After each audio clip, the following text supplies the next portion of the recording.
চিলির এক মডেলের দাবি ক্রিস্টিয়ানো রোনাল্ডোর সঙ্গে যৌন সম্পর্ক হয়েছিল তার। সেই বিশেষ মুহূর্তের ভিডিও তার কাছে রয়েছে বলে দাবি করেছেন তিনি। টেনে নেছেন লিওনেল মেসিকেও। ক্রিস্টিয়ানো রোনাল্ডোর সঙ্গে তার যৌন সম্পর্ক হয়েছিল বলে দাবি করেন চিলির মডেল দানিয়েলা সাভিজ। কাছে নাকি সেই ঘটনার ভিডিও রয়েছে।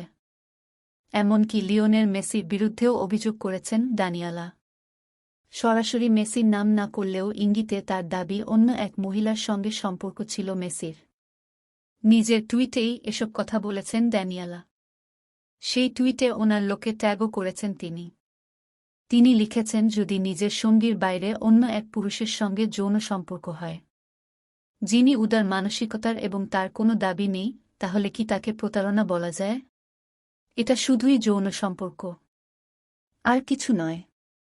হ্যাঁ, রোনাল্ডোর সঙ্গে আমার যৌন সম্পর্ক হয়েছিল।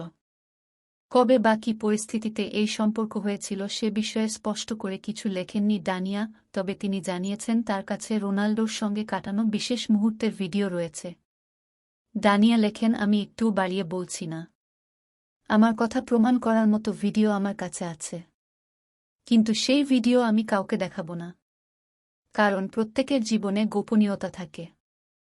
তাছাড়া এই ভিডিও তোলার সময় আমরা দুজনেই নগ্ন ছিলাম। শুধু রোনাল্ডো নয়, মেসির কথাও বলেছেন দানিয়েলা। তবে সরাসরি মেসির নাম করেননি তিনি। তিনি লেখেন, আমি এমন একজন মহিলাকে চিনি যার সঙ্গে আর্জেন্টিনার বিখ্যাত ১০ নম্বর জার্সিধারীর প্রেমের সম্পর্ক ছিল। তাতে কি কোনো সমস্যা হয়েছে? ২০০৯ সাল থেকেই আর্জেন্টিনার ১০ নম্বর জার্সির মালিক মেসি। তাই রোনাল্ডোর পাশাপাশি আর্জেন্টিনার ১০ নম্বর জার্সিধারী হিসেবে তিনি যে মেসির কথাই বলেছেন তা এক প্রকার নিশ্চিত।